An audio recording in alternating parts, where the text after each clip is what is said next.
Hello, I'm Alexander and welcome back. Today, I thought I would do a clothing item.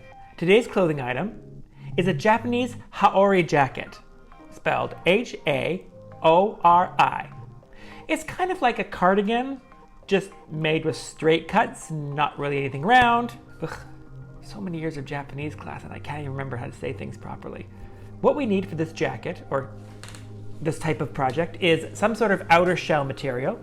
We will also need some sort of inner lining and a sewing machine that can sew. Seems simple. For this project, I am using French terry and some old shirting for the lining. If you are making a Haori jacket, you could use silk, rayon, polyester, fleece, pretty much endless.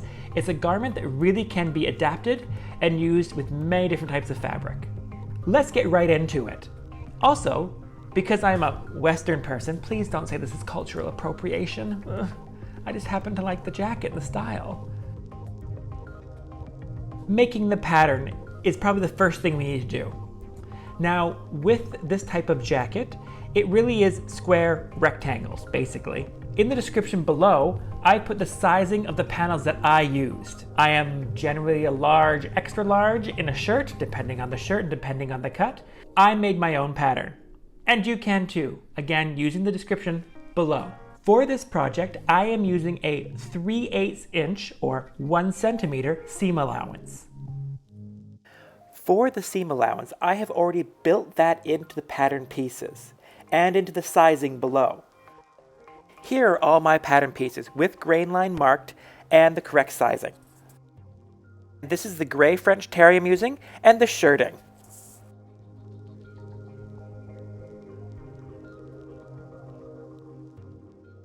Remember, when you're doing any garment sewing, make sure you wash the fabric first to get any shrink out. As you can see here, I have left it slightly wrinkly. I don't like ironing French terry. It'll be fine. I am also carefully lining up the grain lines so that everything comes out properly. French terry can twist, or any fleece can twist, if you do not match up the grain lines.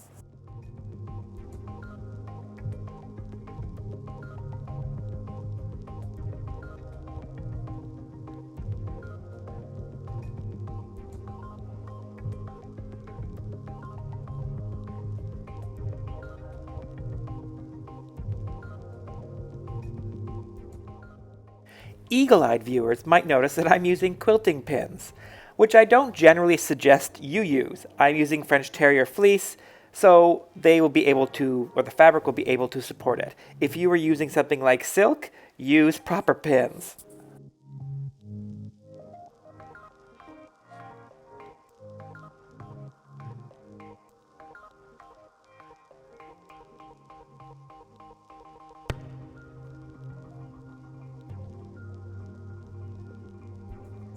Now, what we do to the outer material, we need to do to the inner. Please note that sadly I didn't have enough lining fabric, so I had to sort of bodge something together. Either way, it worked out fine. As mentioned before, make sure you wash your fabric before you start cutting. You don't want any shrinkage once you wash it when a finished garment is done. As mentioned, what we do to the outer shell, we do the inner. Here I am pinning everything down. This shirting, I used fabric pins so it doesn't tear or rip into the fabric as much.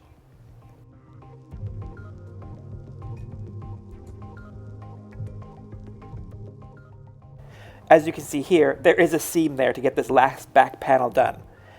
I thought the pattern was busy enough, no one's going to notice.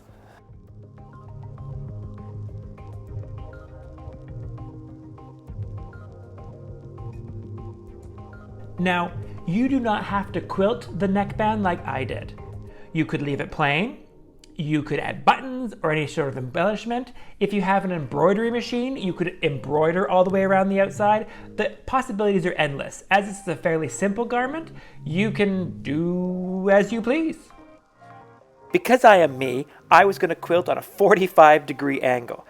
Note, French terry is not fun to quilt, and I was doing it at a 1/4 inch quilt. As you can see here, this took time. back and forth, back and forth, back and forth. And I made sure to rotate the fabric and go in opposite directions each time, or at least many of the times, so the fabric did not twist or get out of alignment.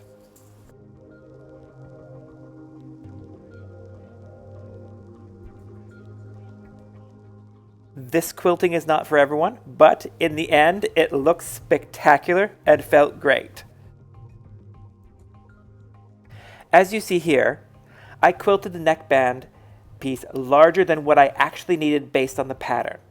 This is because when you quilt something, it generally shrinks a little bit from the quilting and the sewing. So therefore I quilted more than I need, and now I just cut it down to the right shape.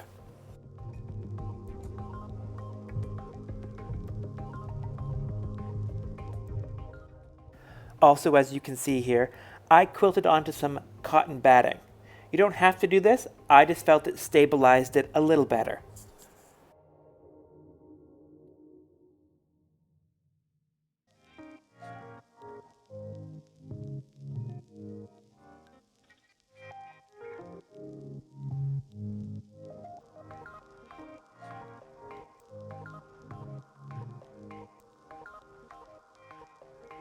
Let's assemble the outside. First we take our back panel and 2 front panels and sew straight across the top.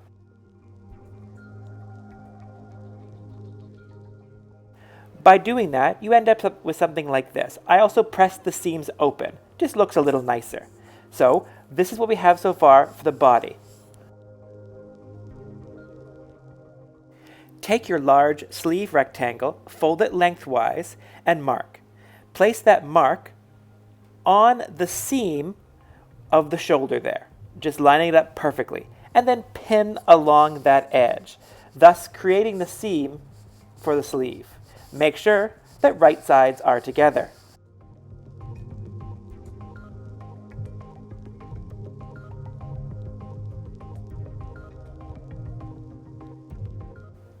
And naturally, what you do to one side, you do to the other. Simple.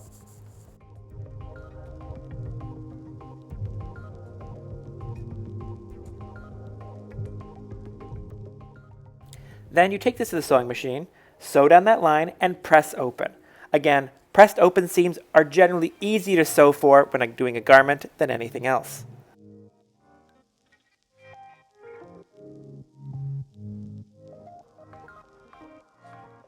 Now it's time to sew the side seam. Take the garment and fold it in half, like thus, lining up the sleeve seams together, as shown here. We're now going to sew down this section here, making sure that those seams are nice and done.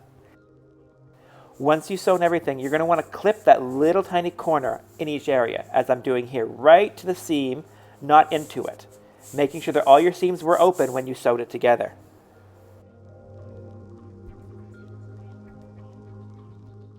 Naturally, the process for the lining is exactly the same as the outer shell. As you might have seen with the measurements below, the lining fabric is slightly smaller in certain areas. This means when you sew them together, it will give you a nice cuff around the bottom, on the bottom of the garment, and in the sleeve.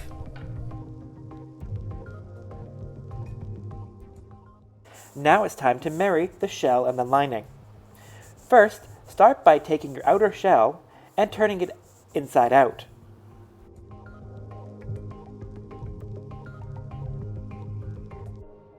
Next, you're going to take your inner lining and put it inside so that the right sides are together. This can take some fussing, as you want to make sure your seams, especially in the sleeves, line up properly.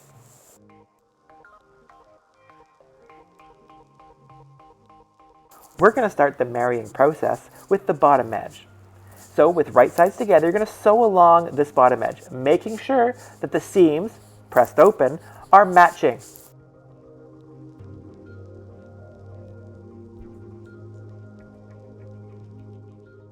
The sleeve cuff is a little more complicated. Turning the jacket right side out, we're going to match the sleeve seams at the bottom points, as shown there.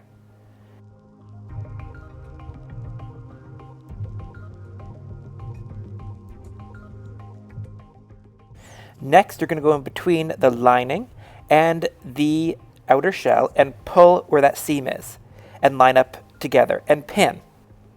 It's a little weird because you're pinning through the two sections, wrong sides together, or wrong sides facing out anyway, but yet pinning right sides together, matching at the seams. By doing this, you are creating almost a large tube. Naturally, you'll be doing this to the other side too. Again, take your time with this. This can be a little confusing. Once you've sewn those seams, which can be difficult on the machine, go slowly. You will have something like this, a big ball, and then you're going to turn it right side in. Gently push the sleeves through each other, and it should turn out perfectly fine. Again, you've made your tubes, so therefore, it should work.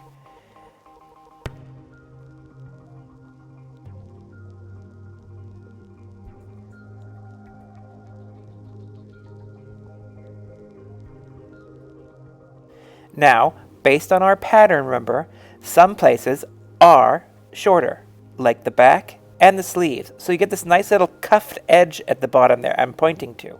Now what you want to do is top stitch or stitch in the ditch in those areas.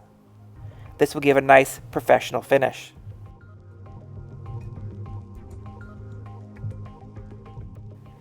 And there you go. As you can see, it is nicely top stitched along the bottom or stitched in the ditch. So therefore, it looks nice and clean and holds the lining in place. Now, it's just time to take a look to make sure all those seams are done nicely. And we're moving on to the next step.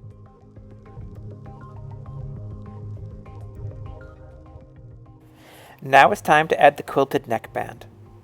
This should be fairly easy. First, find the center of your regular neck point there in the garment. Mark it with a pin or chalk or whatever you have. You are then going to pin all the way around the neckband, as I have shown here. Yes, there will be some of the neckband hanging off the bottom of the garment. That is completely fine. Just remember, you want to pin along one edge only. One edge. Now take it to your sewing machine and sew that one edge of the fold down. On the open edge side, you're going to want to sew a 3/8 inch 1 centimeter seam guide or basting stitch. Once you have sewn that one edge down, you are then going to open up the quilted neckband and fold it in on itself, just on the bottom section there. We're creating the end cuff. Once the neckband is attached, I am then going to fold it back onto itself, lining up the basting stitch I did with the new seam on the front. Next, you're going to go to your sewing machine and sew it along that edge, as you can see here. As you can see also, I folded back the 1 centimeter or 3/8 inch seam guide too and added that into the sewing. You will need to do this to create the proper turn under when you're rotating it or flipping it right side in. Now we need to trim off the excess fabric and the little corners. Now we just need to turn it right side in. You may need a point turner for this, and look at that. Because we had that turn under already sewn in, now it's just time to turn it under all the way along the neckband, matching up those seams so that the front looks beautiful. See, now we're just going to do that, and it would stitch right in that ditch there. Because stitching in the ditch can be a little precarious for some people, I, being one of them, like to pin everything down. So as you can see here, I've got everything pinned on that neckband. The neckband really is what makes this garment special and unique. So now I just need to sew in that ditch there, making sure I'm catching the bottom edge on the back side. Once you have stitched in that ditch, here we are. Everything is nicely cut on the one side, making sure that the neckband is all nicely done. Always stitch in the ditch on the front, keeping the back side for all the mistakes. Once we've done the finishing touches, do you know what time it is? It's time for a fashion show!